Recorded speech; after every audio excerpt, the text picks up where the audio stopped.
chapter clicked in to College Volleyball Weekly on Viral Volley Media. Now here's your host, Rob on mic.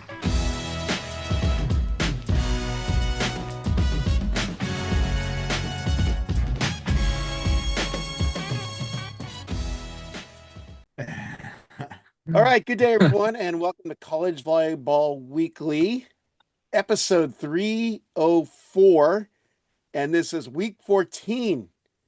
Well, week 13 recap, but going into week 14 of the 2026 NCAA. By the way, week 14 in the Big West still is only 2 matches into their schedule.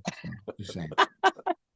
Well, that is true, but we also have some youth shaming happening before going online between Dan, Jay, Theo, on to Brad. So, but Brad has shown an extensive knowledge of early 90s NBA basketball and collegiate info.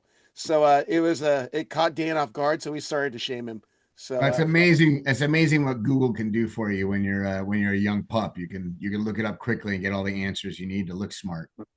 Hey, I just have there was Chat Google, there was GPT tell Brad. me everything I need to know when I'm talking with Jay and Dan. Got it set up on the side where he's just typing with his left hand, so he can kind of see the answers. It's great. Well, let's jump into our week 13 action, and believe it or not, there are no major upsets in the top 10 this week. So smooth sailing, apparently, according to what the media and what the fans are seeing. So, but also with that, UC Merced, congratulations, first ever MPSF win against CUI. I know a former coaching staff or colleague on screen is Coach John Gurton. Actually got the loss to CUI, but I mean, 3 Bobcats in double-digit kills. They went off on night 1, and CUI turned it around the next night for the 3-0 sweep. So love seeing programs get that first win. So congratulations that way. Well, as we're talking about that, NKU got their first 2 conference wins. Oh, that's right, yes. As they beat Queens twice, which I think is huge in terms of, we got a couple weeks left, though, but where one of those teams will be, whether or not they make the conference tournament or not. So congrats to those guys. Yeah, and great job. As I found out about that one, I'm like, oh, wow. Couple first-year programs getting their wins. So great call. And with that, social media shout-outs, wanted to throw out to you guys because I actually saw quite a bit, but didn't get to look into some people. But now's your chance to give your program or your people a shout-out here before we get started in our discussion. So anyone have anyone they want to shout out? No, Sauce Flicks, Chicago-based. I may have done it already, but that's Sally Dang. Great stuff I saw she put up this last weekend. We've mentioned her before, but man, she does some incredible content. And I think she was in Chicago for a long time, but now is living in Southern California, which has helped her kind of catch a lot of the Big West and MPSF stuff as well. I'll shout out. It's not a specific one, but Bull Media, BUHL. They're working on some things. It's Josh Nakoba, who's Nakoba Visuals, and a bunch of other content creators. So I think they got a few things coming down the pipe, and they were out at practice and talking with a few of our players. And I think they're hitting a lot of other Southern California colleges. So yeah, lots of good work from them and kind of some different content creators who are associated with them. Actually, I was gonna. You guys actually jostled something in my brain I wanted to mention, and I thought was great, but I didn't have the info on it. But ESPN Short for University of Maryland Eastern Shore, Dr. Anita Brockman. Apparently, there's some kind of documentary that's going to be coming out or is out. And do you guys have any info on that? It comes out today or tomorrow. Yeah, yeah. It's a documentary about Anita Brockman Dr. Anita Brockman. Sorry, you were in that title. About her taking over the reins of the first Division I HBCU and being able to bring it to national prominence. Obviously, this year, may not be the year they win a national title, but just highlighting the program and how it started and what it's all about and what she's about and how their guys are working. And it should be really, really fun to watch. I'm looking forward to it, actually. Yeah. Well, she does great stuff on social media as well, because she is definitely promoting the program, showing what they're doing at University of Maryland Eastern Shore, and looking forward to competing in that NEC conference and, auto bidding out potentially at one point. So She's got to have a really great caricature meme as well, because the glasses she wears all the time are really big and they're really thick brimmed, and it's really cool to see. You know her immediately when you see her. So whoever's out there, make a caricature meme or a picture of her, an avatar of the glasses, kind of like how Sally Jessy Raphael back in the day. Another old man reference, by the way. And what she was known for was those red glasses. Well, now Dr. Brockman can be known for these glasses. Kind of cool. Brad's already on it. His left hand is working with AI. He's gonna have it done in like. No, Wi-Fi's down. I couldn't search for that one. My Wi-Fi's down. I was actually gonna say, Brad, did you Google that one? Because I need some help. I'm not sure what we're talking about here. Jay started to freeze because his dial-up internet's kind of going out. All I hear in my house right now is that's how it goes. So I got to put the phone on the receiver in order for me to even have this conversation. There we go. Hey, let's jump into our elephant in the room, and I'm gonna go with Jay because he's in great spirits as always. So we'll let Jay kick it off. Why? How could you not be in great spirits when he has great spirits in the back behind him? If you didn't know, do you know what I mean? That's right. That's right. I might. Right. How could you not be in great spirits though when I'm surrounded by such greatness on this Zoom cal? It's just it's awesome to be with these guys every week. Another good weekend, another good weekend's performance. It wasn't exactly the best volleyball that we played, but we played St. Francis.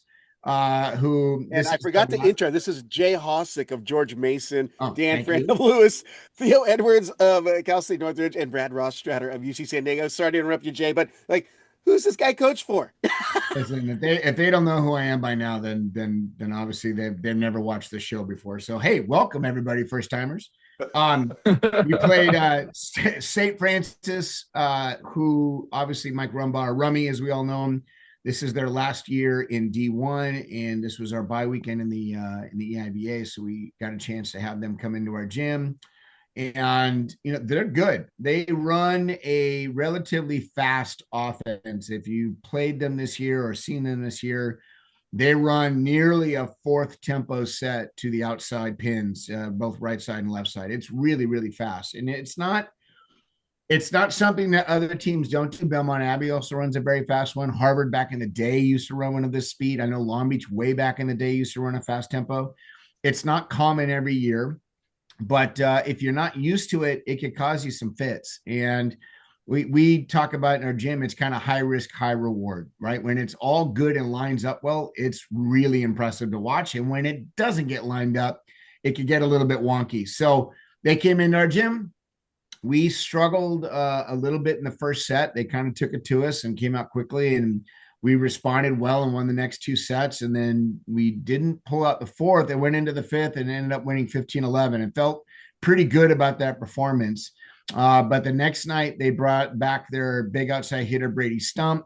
And we thought it was going to be another night of a pretty big battle, which it was, but we ended up pulling out that one in four. I was really, really happy with the way our guys just kind of gritted it out. We made a couple of adjustments, and it worked out well in our favor. But St. Francis, in my eyes, is going to be a team to beat in the NEC. I know, there's a few other teams that have some other things to say about that, but I like their chances to win the NEC, having seen a few others in that conference. And seeing St. Francis, when they're humming on all cylinders, they're going to be really, really dangerous. But a good weekend by our guys. I think right now we're 16-7. I think we're on like an 8-match win streak or something like that. And going up to this weekend against Harvard in the alumni weekend for us should be a lot of fun. It was a good performance by our guys. I liked what I saw. All right, panelists want to comment on Jay and the Patriots? Well, Aiden Wilton keeps developing, which is cool to see. My other thing would just be, I think, this is a testament to kind of a quiet growth with his group. Sometimes you can trying to figure things out in the beginning of the year, and then you find some steam as you get to the late season. And as a coach, that's what you want to see. So his group's gaining some confidence, playing some good volleyball, and putting themselves in a good position as they get into their conference tournament, which I think is key and important. Yeah. Yep. Yeah, I think it's key. You look at early injury that forced George Mason to pivot a little bit rediscover kind of who they were. And you saw a little bit of a slow out of the block with that. And, even Evangelista is playing some great ball. I mean, 68 swings, 32 kills on the weekend. I mean, that's some really, really great volleyball. He hit 368 in transition. Pretty reliable in some tough situations. So for sure. Tip my hat. Great win for them. And I think they've won 10 out of their 11 last matches. So great job, Jay. Keep up the good work. Thank you. Appreciate it. All right. Without anything else, swing west. We go to the Mighty Theo fights, otherwise known as the Cal State Northridge Matadors, in their week 13 of play. Go for it, Theo. Yeah, we had two really tough fought battles. The first one being at home. Long Beach came and visited us, and we had one heck of a battle, man. It was a late night 5-setter, and really came down the stretch. And I thought that we did a great job, especially early in the match, just controlling the tempo and kind of holding them to play the kind of volleyball that we wanted the match to be. And we were able to slow down their pins a little bit. And I think late in the match they made some adjustments and started getting their middles involved. And we made some adjustments and started kind of banging them right back. And it was some really, really great volleyball. I mean, some high level volleyball. I thought they outserved us a little bit, and especially in the ace perspective. They were able to kind of get a few aces in there, especially at some crucial points. And then a couple of reffing things that happened that I would love to see replayed a different way, but they ended up taking the fifth set 15-11, I believe it was. But it was really some great volleyball. Coming into this weekend, we had a couple of pretty important injuries. Our starting middle blocker, Grayson Albers, went down with a concussion and unfortunately had to miss that. And if you already know, we're incredibly thin in that position. And so we had to essentially pull a opposite to come in and play in the middle, who I thought did a really tremendous job, Malcolm King.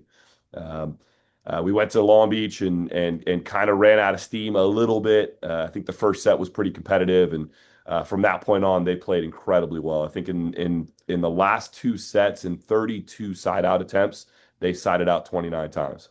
So it was pretty impressive, and in their home crowd, in their gym, they kind of found a rhythm that I feel like they had been searching for over the past couple of weeks, and they played some pretty good volleyball and kind of took care of us pretty quick on that second night.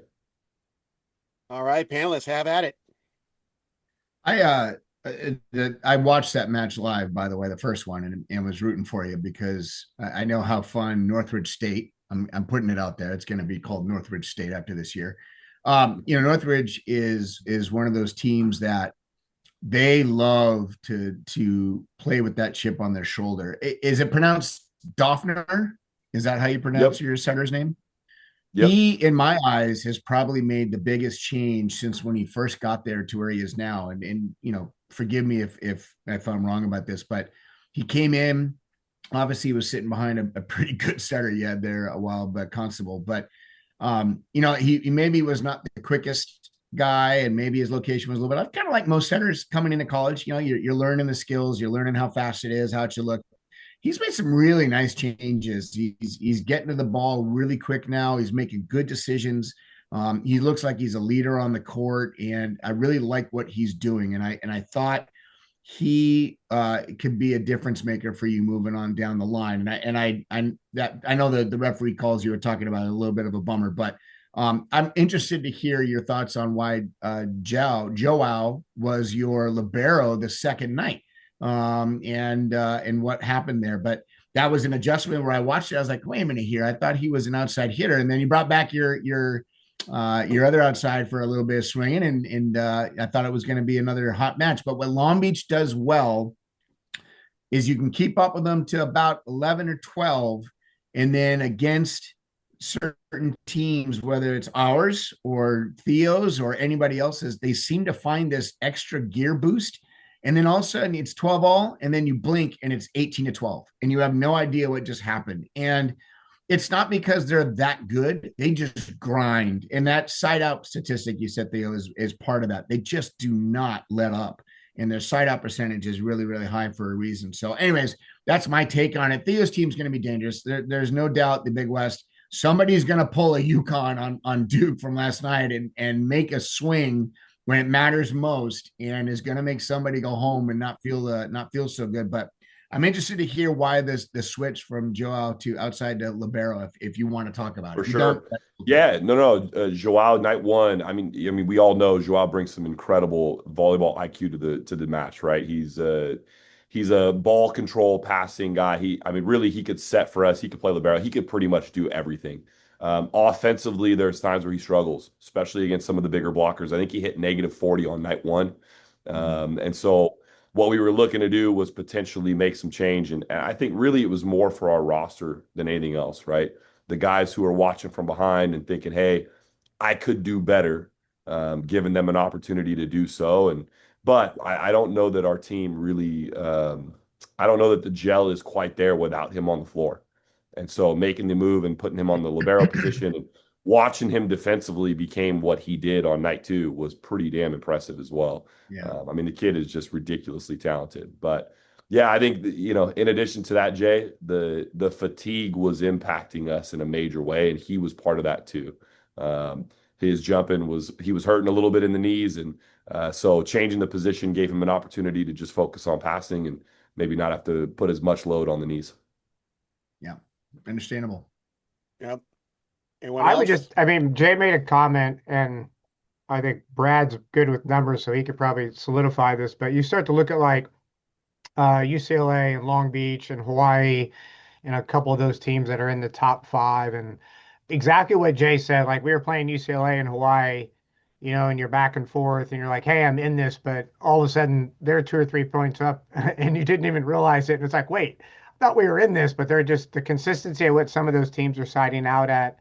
And how they bring constant pressure is that separation point, I think, from some of those top teams. And maybe UCLA is a hair higher than a couple of those other ones, but like Long Beach is in that space where then all of a sudden they're just putting that constant pressure on you, and where their side out range is and where their point scoring range is, and that's the differential with those teams right now, and that's what we're all striving to get to with some of our pieces from that standpoint at the same time. And so, but Skylar Vargas still puts himself. We talk about player of the year candidates. You know what I mean? And like the ABCA is going to narrow that down pretty soon. They started with a bigger list. They narrowed down to 8, and then they narrowed down to 4.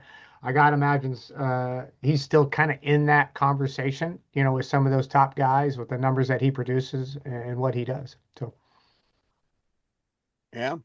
Yeah, and then Excellent just especially looking at that 5-set match on night one with Northridge and Long Beach, I thought not really surprised, especially to me, since we saw it last year with Hank Kaufman coming in off the bench and kind of taking over some matches at some stretches.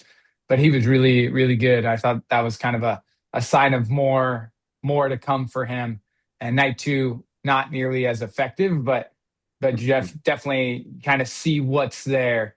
From the passing perspective, from the attacking perspective, from the serving perspective, and really the big difference is just the aces from Long Beach, which has been their strength all season long and actually got neutralized pretty good in the grand scheme of things. But just the difference between, 6 or 7 aces from Long Beach and 1 ace from Northridge in a 5th set match, that's a big 5 points of difference to go there. Yep. Excellent stuff. Actually, you mentioned Joao. One of the clips I saw this weekend at Northridge at night one, phenomenal video of him hitting against Danil Hrstinovich, going right through the uprights and scorching the forehead layer and the top cover of hair of Hrstinovich. But it was slow motion and seeing the hair go up. But he is such an effective outside hitter for you, Theo, and super fun to watch. I know that the numbers didn't show it, but he does some things that are like the intangibles that get you back into matches. They're hard to measure. He's one of those guys. He's a glue guy for sure for us. Well, with that, let's go back to the Midwest to Coach Dan Friend of Lewis, and I believe you had a Rae Strong Night. I got to watch a good portion of that match, but talk about your week, Dan, for the Lewis Flyers. Yeah, I'm not surprising you're saving Brad for last. Just so you know, do you know what I mean? Oh, I was either first or last, Ricky Bobby style. No, yeah. So we played, certainly Loyola in the rivalry against them, we did have the Rae Strong promotional night as well, which was fantastic, and probably raised about $2,500 to $3,000. So thanks to all those people that were part of that and donated and came out. So that was a great opportunity. And we were working with a group called VFC, which is Volleyball for Charity, that put on a big tournament in kind of the south suburban Chicago area. And so they were out as well. And they played some 6-on-6 with some young men and women who have some challenging deficiencies, in terms of that. So that was great to see at the same time. But yeah, I thought the match, Loyola was a little bit cleaner in the end. Certainly a great first game in terms of where the score. We had a couple opportunities, didn't capitalize, and they had a couple opportunities and did. And then that momentum went into the second game, and ultimately back and forth. And then they kind of come on top, and we jump on them in the third. I think we put some great serving pressure and created some opportunities for a block defense. And you got into game four, and then they kind of built a little bit of separation on us in game four. And they're big middle. I'm not sure, Rob, you're better with names than I am, but he's tough. He's 7'2", and the Swedish kid, or let me look that up here. Yeah, saw him at first point. I'm like, that dude is huge. Yeah, he is a Oscar Berg Mikkelsen. Yes. He's tough. Took a couple big high swings and trying to get somebody in front of him or slow him down a little bit. And then, they just, Ryan McGelliot back in the lineup's great. Certainly they don't have Sosa, and I'm not sure they will. So Howard fills in at times, but I think Fab and Josh do a great job for them. And if they're steady and passing and the ball control serving piece, it puts them in a pretty good position with the two middles between Aiden Klein and Oscar. So, and they can kill you out of the middle if you don't kind of, bring some good serving pressure to slow them down. And so when we created some pressure, it created opportunities, and then we just weren't probably as clean on our offensive side as we needed to be. Yeah. But then I got a weekend off, which was weird. Do you know what I mean? I don't know. I had a weekend off. How long? So, you put your Heisman Trophy winner in there, Daniel Haber. Yeah. Celebrity doppelganger on your squad hit 375. Yeah, so, I think Haber had a good match for us, and Cam, statistically wise, was good, but probably wasn't as efficient as he wanted to be, and so but you guys know how it goes. A couple points here or there at the right time. So, all right, panelists, Lewis and their matchups last week, or matchup. Yeah, I thought the difference Dan touched on was just the passing. You got Salah, Shelley, Josh Schellinger, and Fabakovic. Those three pretty steady passers there. So consistently, I think that just makes it hard to beat a team when they're in system, similar to what we faced with Irvine.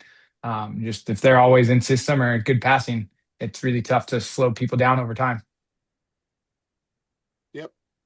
I just think it's great that someone else has to deal with Josh Schellinger, and it's not us anymore, But no, I looking at the stats, this is a really interesting one. And I think, on both sides, whether you're Lewis or you're Loyola, you walk away from this match, and I think Loyola feels a little on the lucky side, and Dan for sure feels like they could have won this match. And you out hit a team, you out point score them and end up losing, and you're walking away shaking your head a little bit, feeling like, damn, we could have had that one.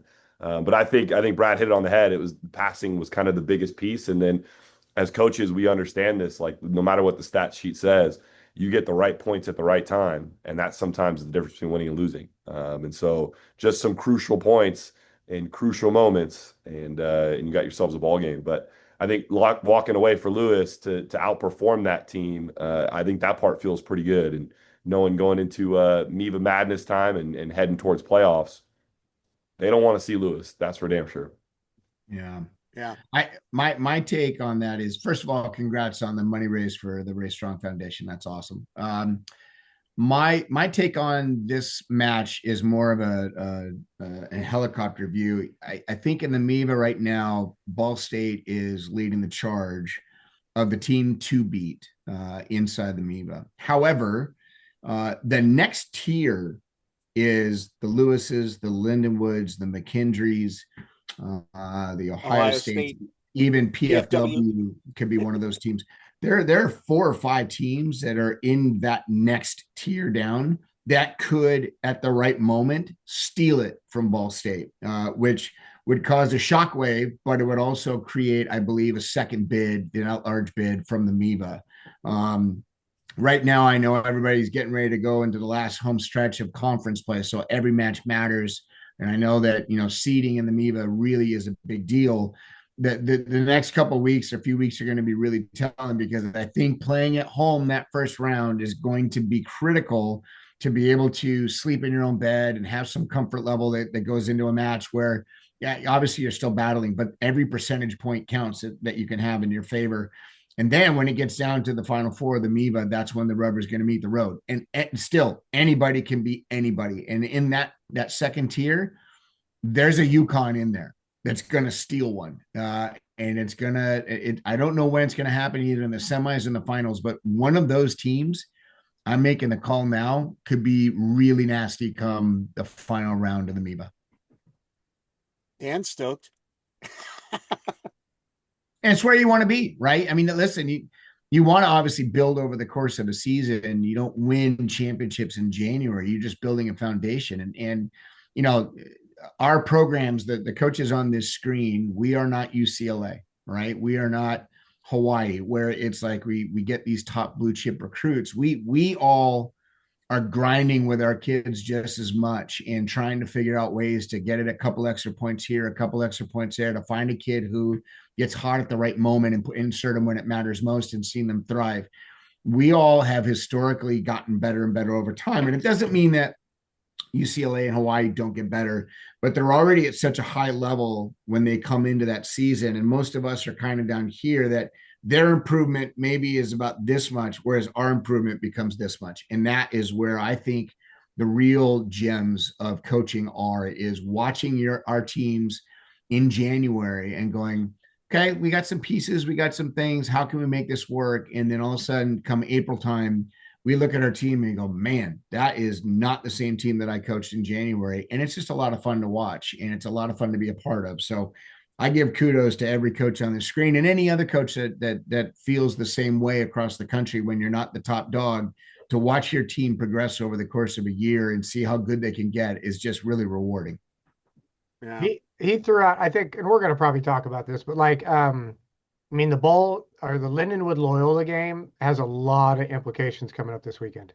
Mm-hmm. And this is just from sitting on the championships committee and knowing the RPI and knowing where the sheet's at and knowing where both those teams are at, and for the MIVA League and what a second bid might look like after Ball State. That one's pretty big. Lindenwood's got to travel. Is Thane going to be back? Nope, he's done for the season, I think. Yeah. So, and that's where the real coaching sometimes come in. They got a couple. If you look at some of the video, they've played 2 or 3 guys in that position, and can that guy level out over the next couple weeks for them, and help them get a couple wins on the road when they travel this weekend, to us in Loyola, or what does that look like? And then they're home the last weekend versus Ohio State and KU, and they're going to probably host the first round. I'd be shocked if they didn't. And then how do they settle themselves in as they get to that point right there? But I think the implications over the next 2 weeks really has that at-large implication for a Loyola and Lindenwood. I kind of think McHenry and Ohio State, and for sure us, we're a little too far out from that. Do you know what I mean? That doesn't mean you can't make a run like Jay said, but if things stay true, then those 2 teams are probably sitting in a little better spot. The McHenry was on a 9-match win streak, but then they had the loss to Ball State, so they were in a spot. So it'll be interesting to see how that goes. Yeah. Yep. Anything else on the Lewis Flyers and their week there was? That means we shift to our West Coast. I'll let Brad handle it from here. I know. Sounds good. I'm sure you'll add in plenty of your unbiased. Why do you think he wore his salt hat today? I'm getting ironically put his hat on today just for Brad saying, hey, I'm going to put this on today. Do you know what I mean? And so well played, Dan. Well played. Yeah. We had Irvine, obviously, and up at Irvine, was good to see Rob in person. We took our patented selfie, like Rob does with every single coach whenever he's playing against them. And then, we lost in 3 sets at Irvine. And really, and this is exactly what we talked with the team about is, the first 15, 20 points, the first 15 minutes of the match, we just were out of sorts and not in a rhythm, not very comfortable. And then a few adjustments and a few tweaks. And set one, we ended up coming back a little bit late, and it was too little too late to get back into it. And then from there on out, and really kind of the rest of the weekend, it was pretty back and forth with Irvine on the court, and we had a lead in set two that we let slip away by a few good serving runs that they had. And then in set three, it was just back and forth. I think both teams had opportunities to win the set as we went into extra points there. And so it was one of those weird matches where we got swept, but we felt like we were playing well and progressing and getting better. And then that rolled into Saturday night where we hosted Irvine. And yeah, we made a few adjustments with our blocking, especially with their middles and their opposite. We thought we made some really good upgrades, and just blocking numbers felt like and confirmed that we did make some pretty effective adjustments with how we were playing. And then we ended up losing in the fifth set, 15-13. And again, pretty back and forth throughout the match. Some weird swings. The third set, we were in control pretty handily. And then the fourth set, they were in control very handily to go to a pretty back and forth fifth set. But yeah, like obviously not the results we wanted, but feel like we're progressing as a team, getting better in a lot of different aspects, and just not getting on the right side of some really tough battles here.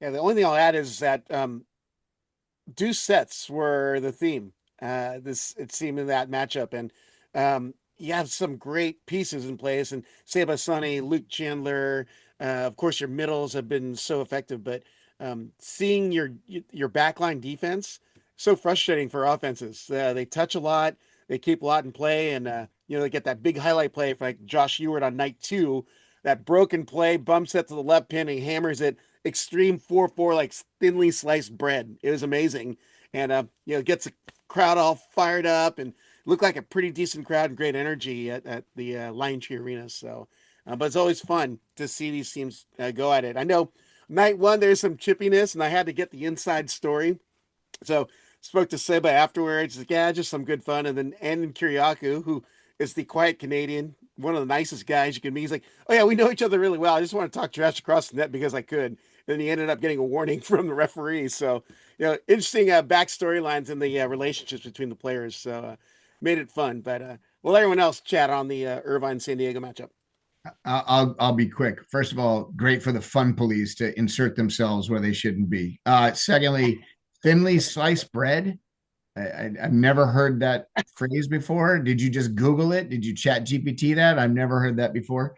Lastly, vocabulary was last week. This week will just be euphemisms. So coming from Jay, he's pretty old, so it's the fact that he hasn't heard it's amazing. That's right. That's right. Somebody somewhere may have said it. And lastly, somebody told me through the grapevine that NIF is now going to make Darcy the libero moving forward, the tallest libero ever to play the game. That's my hot take for NIF.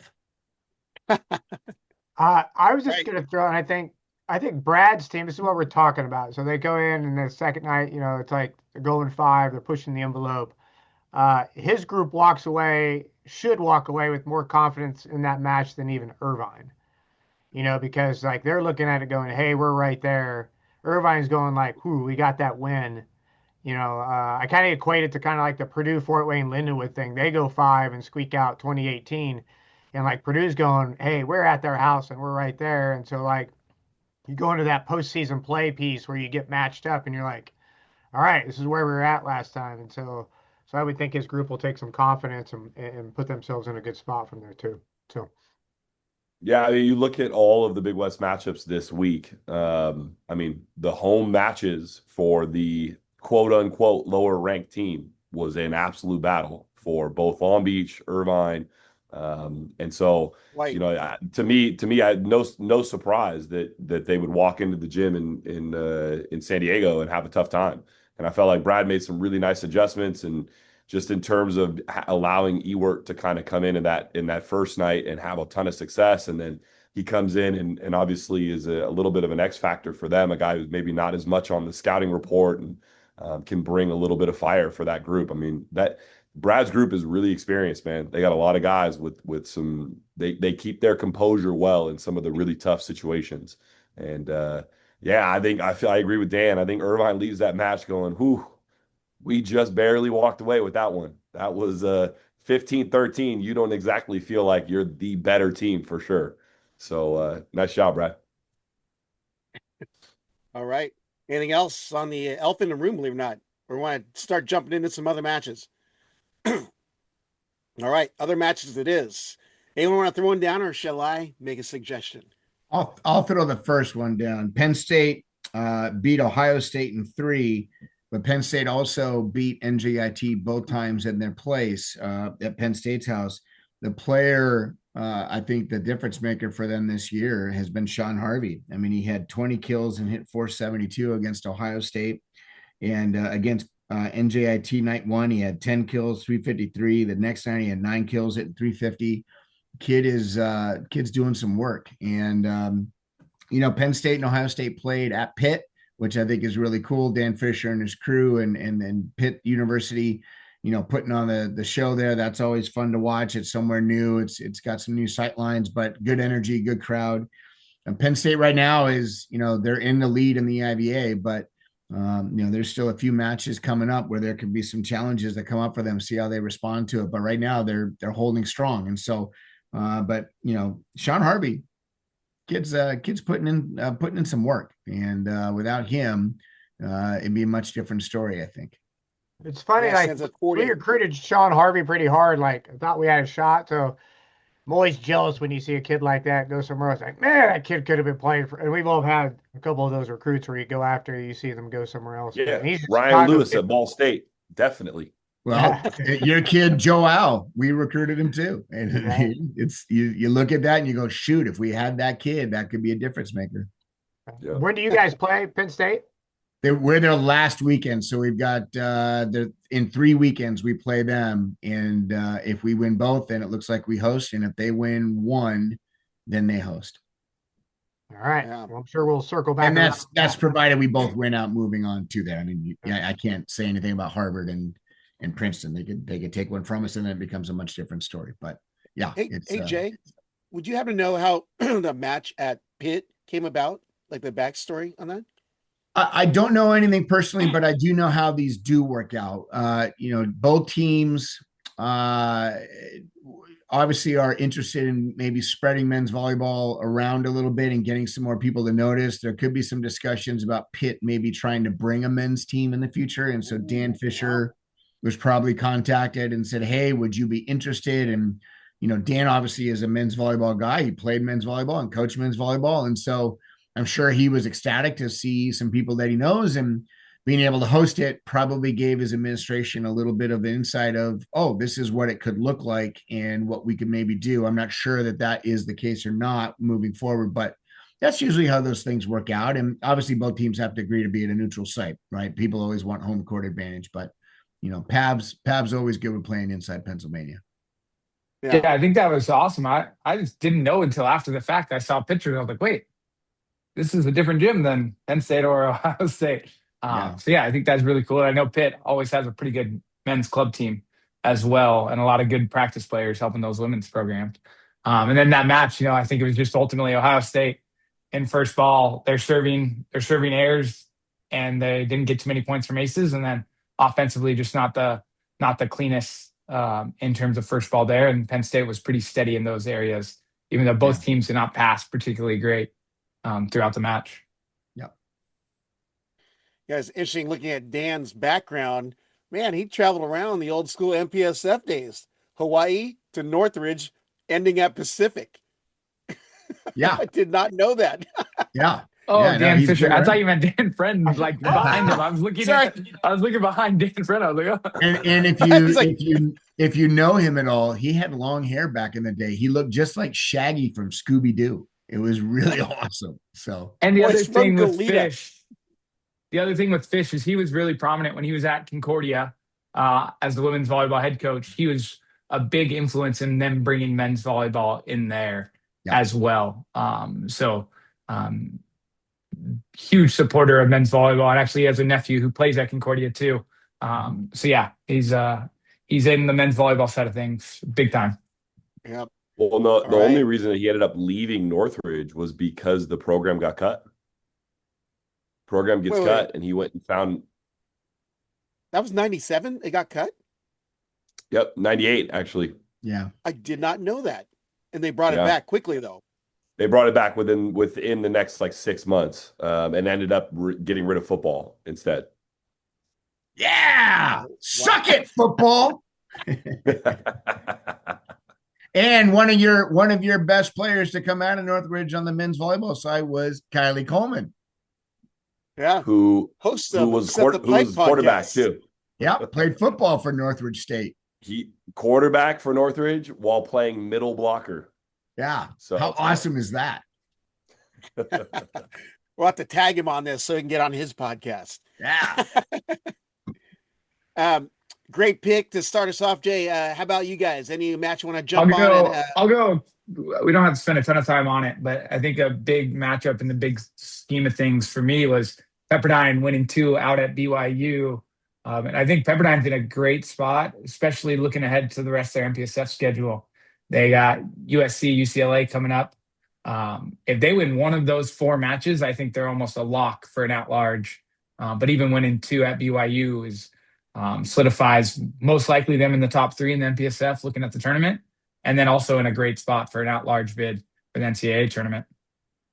And Ryan Barnett balled out this weekend, hit over 500. Huge impact from the service line, passed really, really well. So a huge shout out to Ryan Barnett. Yeah, I had a great post-match interview with Jerem Jordan, and Jerem asked him, so what got you guys going? What you got your game going? He sat there and was quiet. It's like, I just played. Awesome. In the flow. Anything on BYU Pepperdine panel? I would just exactly what Brad said. I made this comment last week where I thought them going to BYU, if they win both of those, they certainly put themselves in a great spot. And Gomez and Barnett on the outside and Hartke on the opposite. I mean, they're in a good groove right now, playing some high level volleyball for sure. Do you know what I mean, from that standpoint? So, and then I mean, ultimately BYU is hosting. So Yep. They're hosting their MPSF tournament. So no matter what BYU does, I think BYU is going to have a shot to make some upsets because they're going to be at home. And so, but I think them in an at-large conversation gets a little bit more challenging. What if they win the automatic? I think remember, we've got, what is it now? You've got 5 total at-larges. So yeah. I mean, if you're going to have an upset somewhere in one of the conferences, so it's like, and I think you have a little bit more room now because, you get a BYU upset and then you're like, well, UCLA's in, Pepperdine might be in, and where's SC in that conversation over their next couple of weeks, and how do they do in the tournament? And then how does that play into effect with the Big West? And then, because probably Hawaii, Irvine, and Long Beach are probably all in, and then where does that play into the MIVA? You know what I mean? Until I think where it could get really interesting too is like you look at BYU as being a 4 or 5 seed going into that tournament, and let's say they beat Stanford as the 4-5 matchup. Yeah. Let's say they go and upset UCLA in the semis, then they lose to a USC or a Pepperdine in the finals. Is that enough to kind of help swing them back into that at-large position by getting a win over some top teams like that as well? I don't think it would be. Maybe. I think also because you have the other factors you don't know is where did USC win or lose before that, or where did Pepperdine win or lose before that? You got 2 weeks left. That's why there's too much unknown. But I do think these types of matches, you talk about Lindenwood going to Loyola, you talk about Pepperdine going, they're pivotal in terms of regular season, RPI, KPI, strength of schedule, on the road ranked wins, do you know what I mean, in terms of that. So those are all the things that, you get to the tournament, you get an upset or two, do those weigh as much as the things I just said? Like, hey, I'm on the road getting 2 top 10 wins, have more of a weight than losing at that person's conference. Do you know what I mean, in terms of that? So there's some stuff that weighs in on that. And so here's a hot take that you could, it may not age well, but I'm gonna throw it out there. Should BYU win the MPSF tournament, does that knock out a Big West team and allow UCLA, Pepperdine, and if USC gets to the finals, let's say, and they get their at-larges, does that knock out a team from the Big West? Does it knock UC Irvine out of the contention for an at-large? Here's the other thing. If Ball State doesn't win, does that also? So if BYU and Ball State wins, there could be some discussion for 3 from the MPSF and only 2 from the Big West, because Ball State, I think right now, has an edge. If they Ball don't State win, has an edge over like BYU, SC, just on where they're right. at a little So bit. if they don't win and somebody else wins, does Ball State get that at large over them? There's some But things I think there. I think that loss by Pep to Santa Barbara was a big loss. Ooh, it was a big loss. And then you go down the stretch and maybe. You have to remember, Santa Barbara still has 2 weeks left in a tournament, and they've made, now they don't get an upset. If they would have had an upset this last week, and you'd be having a little bit different conversation. But how does SB finish weighs into that a little bit. So yeah, no, I think that has a huge impact. Go ahead, Brad. I think right, especially at this point, right? There's we have 2-3 weeks left, where it's like at this point, I think Irvine's pretty soundly in there. Especially you got their matchups with USC. They split. They win 2 on the road at BYU. Especially assuming BYU were to win or a situation like that, that just bolsters their case a little bit more. To where I think SC has the most to prove here over these next 2 weeks. I think they're more than capable to do it, but just with how their schedule unfolded and some of the unfortunate things, they're kind of the biggest question mark out of those top 5-6 teams in my eyes. I would agree with Brad. I think the SC not finding a match when that thing got canceled, and Irvine's strength of schedule puts them in a really good spot right now. So, see, I thought Brad would just say it's easy. Just throw it in AI. We're good. We'll figure it out. I think what gets real interesting is this Pepperdine UCLA match. If for some reason Pepperdine is able to shock UCLA, now we start talking about what happens in that tournament changes everything. At that point, I disagree. I think UCLA's in no matter what. I think you have to go. No. I think I'm talking about more what it does for Pepperdine. If Pepperdine doesn't win the tournament and how the at-large bids get thrown out, if you have a win like that over UCLA in the regular season, makes a huge impression. I think a bigger match is the Northridge Santa Barbara match this weekend, because if Northridge takes them both, that win with Pepperdine doesn't mean anything. A lot of what ifs. A lot of what ifs, guys. Yeah. A lot of what ifs. Good thing we got some more volleyball to play. Yeah. Good thing the Big West is starting up. How about this? Good thing we have more at-larges. That's right. Absolutely. Which is why we should be. We need 16. We do, 16. But if D2 breaks off, it won't happen. That's true. Yeah. Stay at 12. You'll be back to 4. Well, we'll be back to 4, but we'll have more opportunities for teams in regional stuff. So, I definitely want to get the rest of our topics in there, but I want to get at least 2 more matches to chat on before we get to players of the week, what you're watching, and then of course a hot take, because Jay's got some good ones. So yeah, how about Santa Barbara, Hawaii? All right, go for it. Santa Barbara, Hawaii. Obviously this is on the island. And to me, not surprising that Hawaii gets both of these. I thought night 1, I thought Santa Barbara did a fantastic job of slowing them down and putting them in difficult situations. Santa Barbara actually out-hit them, which I thought was pretty interesting. Tread Rosenthal is fantastic. We've talked about it a million times, but he is really, really a great setter and has come into his own over the past couple of years. And Louis Sakanoko, I mean, night 2, he was as dominant as I have seen him in present day form. I mean, they got the 3-set sweep and did it in dominant fashion, but Louis was phenomenal. He hit almost 600 on what was that? Night 1. On 17 swings, he had 12 kills and 2 errors. I mean, he was just absolutely phenomenal. So yeah, I think Hawaii is obviously with the 2 wins over Long Beach, and then coming in and taking care of business against Santa Barbara in the way that they did. Hawaii is looking like an absolute favorite in the Big West right now. Listen, I like Rosenthal just like the next guy. I'm going to give Schobel a little bit of love. That kid in Santa Barbara has a history of smaller setters. Casey McGarry was a recent one that comes to mind, but others, smaller setters that just get it done. The kid had 8 kills on 10 attempts and hit 800. That's awesome. Love watching kids like that. And the stash game is on point, man. I'm giving all kinds of love to that kid right now. Love watching you play, kid. And keep it up, because I want to see Santa Barbara upset somebody in the tournament. Here's the insight you don't get anywhere else. His mustache may or may not be because his girlfriend, who goes to UC Santa Barbara, may or may not be studying abroad. So he has time to have the mustache right now while she's gone. Maybe. Oh.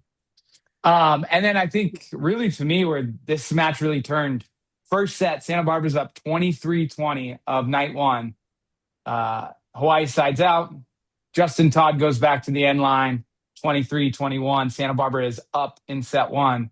Justin Todd gets an ace, goes back, timeout Santa Barbara, and then he ends up finishing that set out.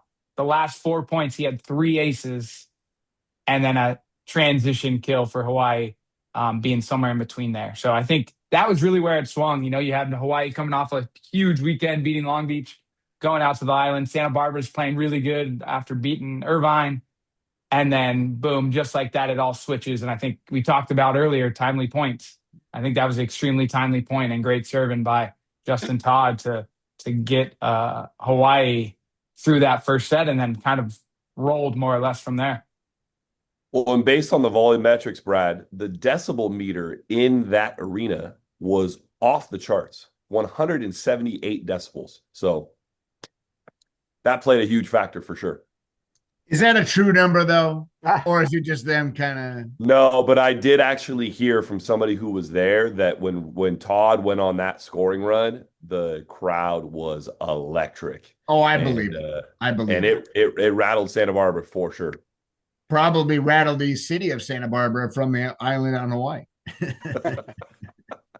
Justin Todd, though, has a reputation of being so clutch in those big moments. And, you know, if it's not his serving like this last weekend, his blocking. He'll get big blocks right when they need it. Got a couple big blocks against Varga and Kondev last week in Long Beach. And even last year, they put him in, you know, converted outside hitter to middle, gets his playing time, and he's delivering. And Charlie's got some great things to go off the bench, and now he's in the starting role. So Hawaii is really tough, especially when you've got the rise. You say it's the rise of Louis Sakonoko. He's always been there. But you got Kristen Chertrisky back, who is also on fire, and you can't let up on him, or else he's going to just manipulate your defense. So Hawaii's looking good here in the tail stretch. Anything else on Hawaii Santa Barbara? One more match to talk about that one of the panelists needs to pick? No, I'll go. So we need to talk about Ball State going on the road conference-wise at Lindenwood and McKendree. So we'll kind of put those two matches together, and that's 2 sweeps for them.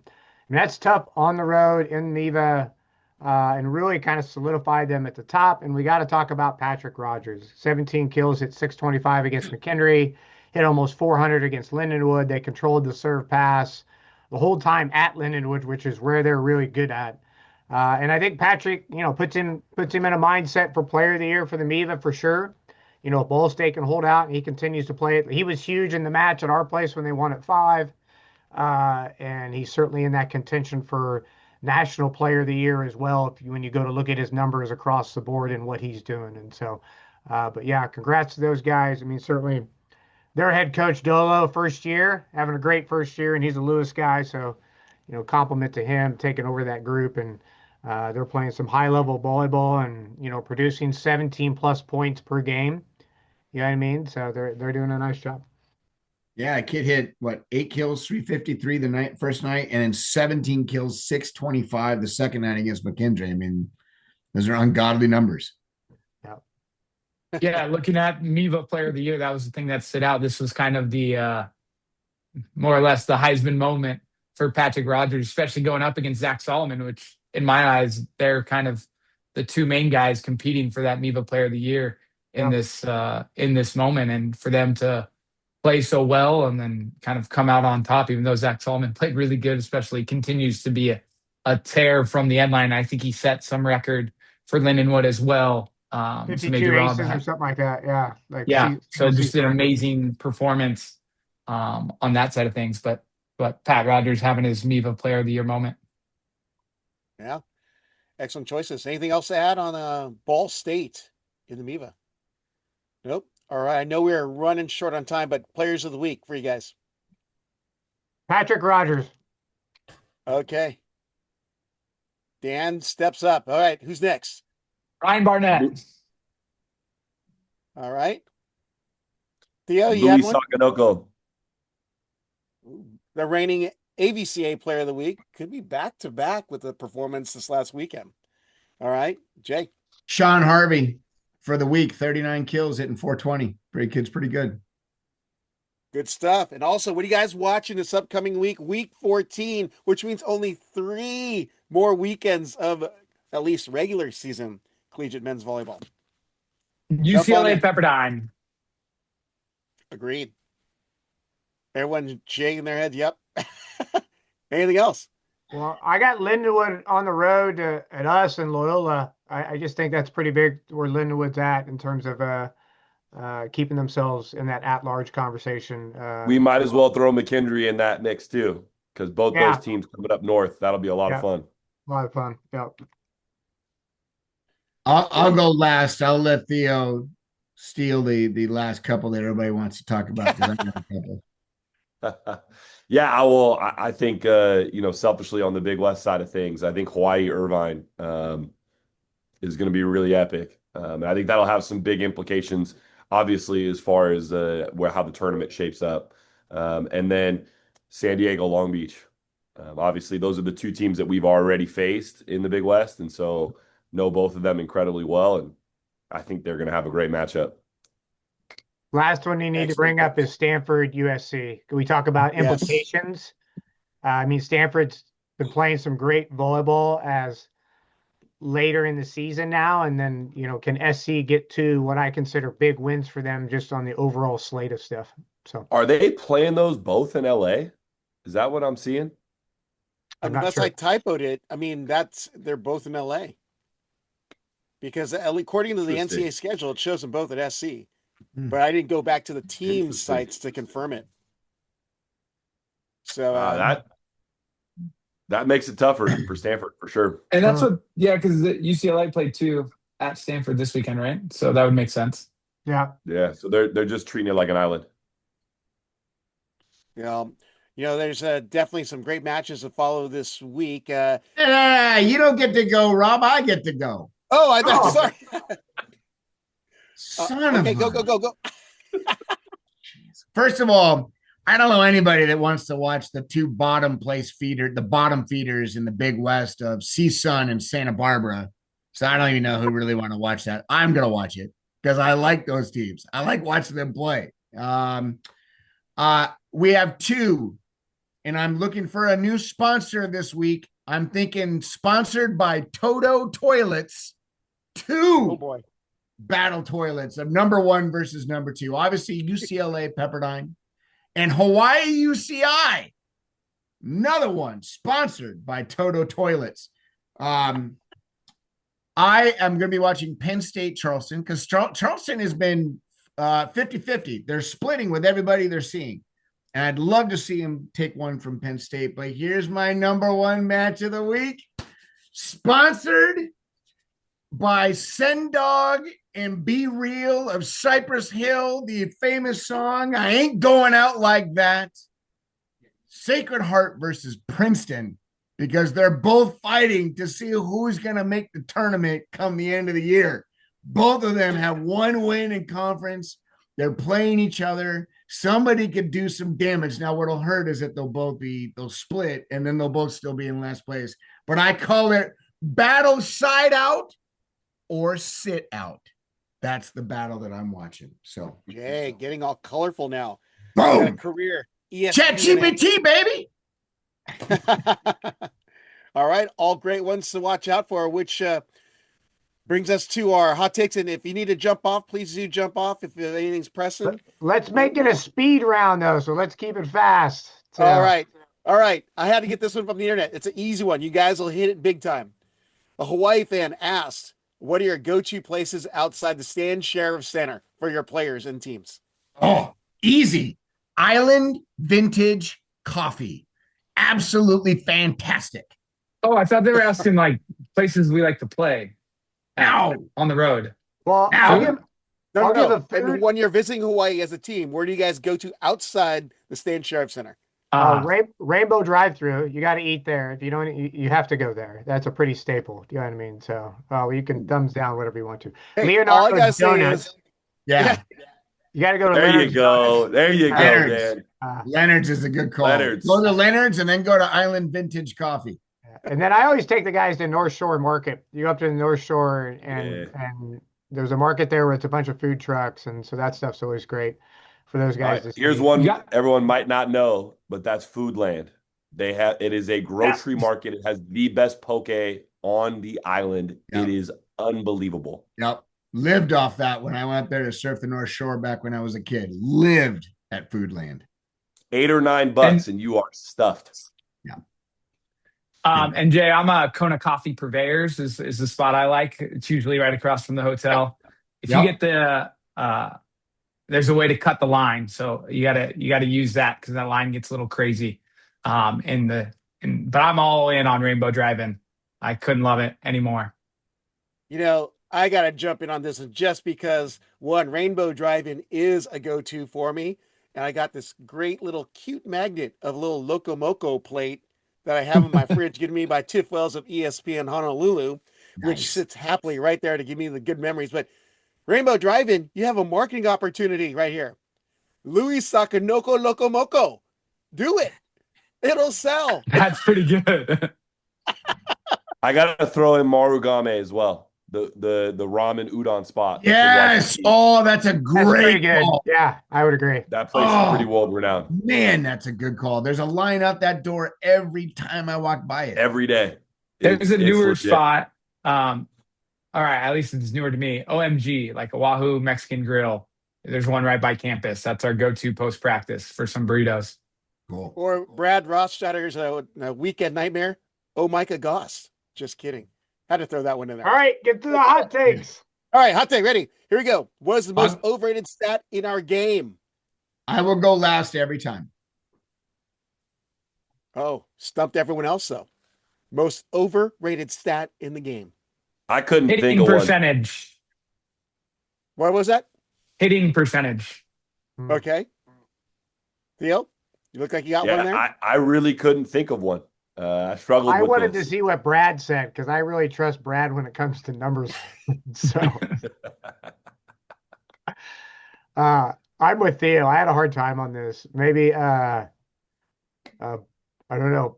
Net blocking errors. I don't know. Maybe not. Maybe that does. I don't know. Like I never look at that one. Do you know what I mean? Unless it happens a lot. So for me, it's two. It's either point scoring or service error percentage. I don't think those are relatable to how good or what your team is actually doing. So both good stats to look at, but I think they're overrated. Okay.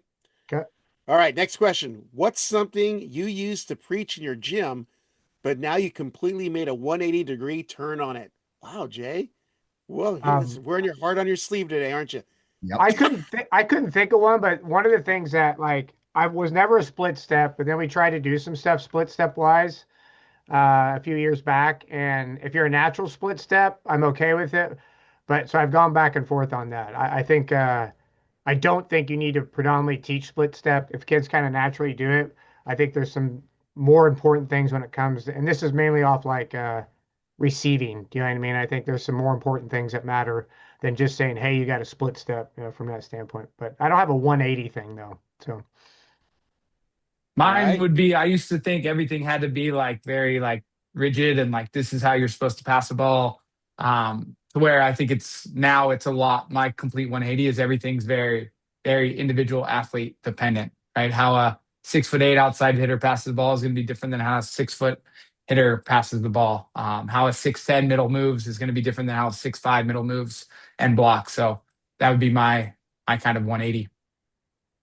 Yeah, mine's the same. We went off of being incredibly systematic in every single aspect. And then giving a little bit of leeway and a little bit of freedom outside of that has probably been the 180, and letting guys essentially read and play the game and be in that flow space a little bit more. But I think with Dan, it's kind of the same thing. The split step thing, we were pretty anti, and then see a bunch of success. And so I've been a little bit fluid, a little bit back and forth, kind of depending on the guy and depending on kind of how it helps them play. Yeah, I got two in the quick ones. As a middle blocker, I used to be a big fan of better the pass, higher the hands. And I find that when they do that, it becomes very difficult and almost clunky to try to move out of that to go to a pin. So I don't teach that anymore. And secondly, I'm with them, the split step. Interesting fact, Dustin Watton, who's been the biggest proponent for this in recent years on social media, his mom was my second grade teacher back in the day, which is a pretty cool story. But yeah, split step. I used to teach just be still. And you watch baseball players in the infield, you watch tennis receivers, you watch soccer goalies. There's an endless amount of people that do a natural drop step or split step. And I'm now teaching it in my gym, which good, bad, or indifferent, it is what it is. It just feels more natural. And so my guys have really related to it well. And I think I'm moving on that moving forward. Wow. I've learned so much just from this last question from you guys. Wow. Missed my calling, connecting with you guys at a younger age.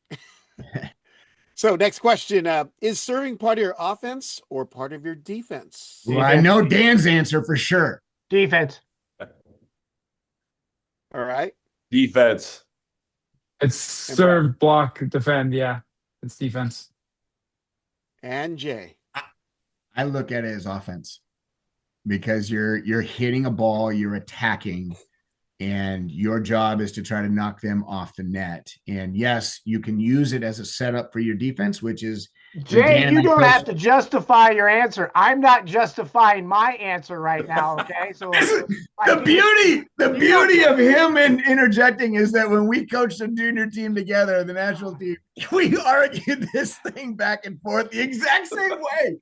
I'm not defending the three people on here's answer. Do you know what I mean? So you don't need to defend yours. Nobody's right and nobody's wrong. Yeah. I love that you got so fired up on that. That's why I put it in there this week. Yeah. I love it.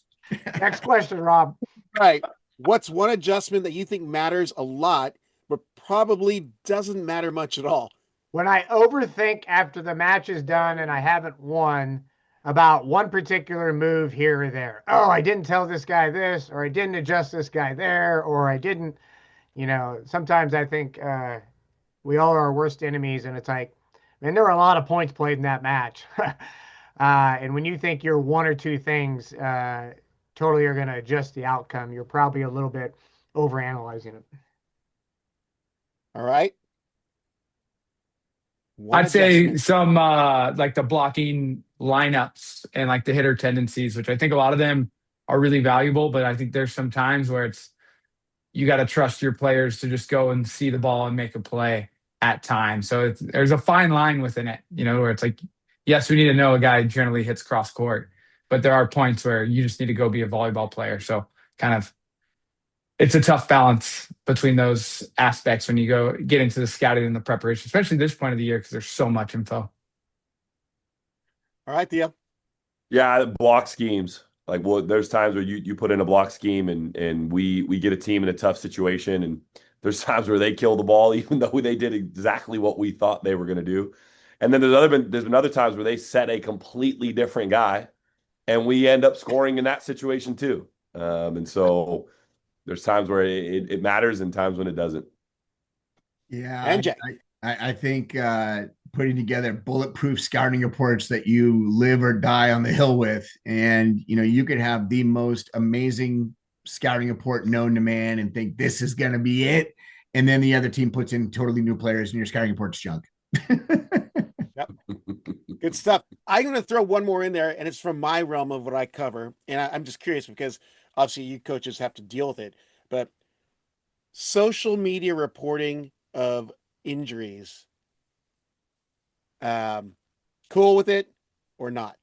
If they get it from the university itself, making a release, or the coach, totally fine with it. If they don't, keep your mouth shut. Nobody needs to spread that kind of information out there, especially for an opposing coach. You don't want an opposing coach to know, maybe in an upcoming match on that weekend, whether or not you got a guy or not. I think that oversteps the boundaries a little bit.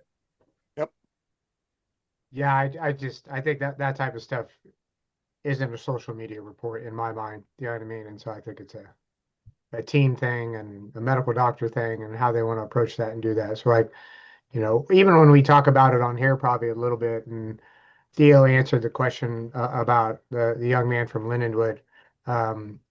I probably shouldn't be stating that he's probably out for the year. It's not my space to do that. Does that make sense? Do you know what I mean? And so, so I probably lean on that side where it's like, hey, you should probably keep that stuff under wraps unless you're that program, that coach, or something like that from that standpoint. So, yeah. To me, I think it's a piece of what you're seeing, right? Like if you're at the game and you see, someone's getting subbed out or someone's getting worked on, like I think that's valid, but I do think there's some, there's a lot of wiggle room in terms of taking, all right, the athletic trainer's working on this guy's ankle. What does that actually mean? It doesn't necessarily mean they're out for the game. And it was like weird for us at Irvine. We play them, and then one of their players is getting treatment. Like when we walk in the locker room, he's getting treatment. After we shower, walking out, loading up on the bus, he's still getting treatment. And it's one of their prominent players. We're like, is this guy all right? Like, but it's part of what we see. And he played, he was fine. It's really good, actually. So, it doesn't, I don't think a lot of the times it doesn't really matter. Yeah, I think anytime you can talk about our game, it's good. I do think that there's some medical privacy for certain situations. But outside of that, I think the more the media talks about the guys, I think the more that everybody has interest in who's going to play and what's going to happen.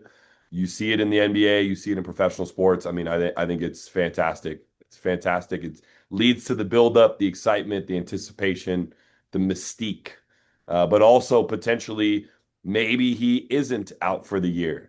We heard he was. He comes back. He saves a match. He wins a match for a team. Pretty exciting stuff, and all because of the buildup of he was supposed to be. Yep. All right. And with that, that concludes episode 304 of College Volleyball Weekly, our Week 13 recap of the men's 2026 Division 1-2 season. That's Dan Friend of Lewis, Jay Hosick of George Mason, Brad Rostratter of UC San Diego, and Theo Edwards of Cal State Northridge. Best of luck to you all, gentlemen, this week, and look forward to chatting next week as we are down to 3 more weeks of the season. Thanks for listening to College Volleyball Weekly. Be sure to follow Rob Aspero at the Rob on the Mic on Instagram and at Rob on the Mic on Twitter.